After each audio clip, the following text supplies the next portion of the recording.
ang masasabi nyo sa resulta ng paggamit ng DPF sa taniman? Alam mo, lagi ko silang kasama araw-araw sa projects. And then, nakikita namin kung ano ang nagiging resulta.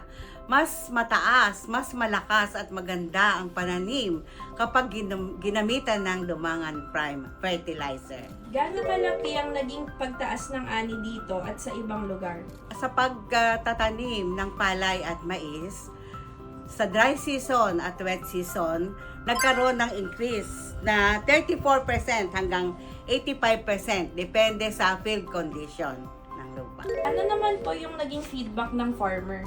So, dahil sa nagiging mataas ang kanilang ani, hindi isip nila na hindi na sila mag-aatubili na gumamit ng DPF. Basta sabi nila ay gagamitin nila ang DPF para maganda ang kanilang magiging ani ng palay at saka mais. Ano naman po yung maipapayo nyo sa mga nagdadalawang isip pa na itry ang produkto?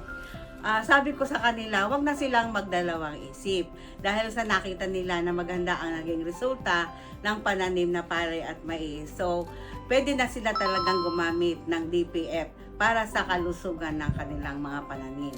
Subukan na ang Dumangan Prime Fertilizer para sa magandang ani.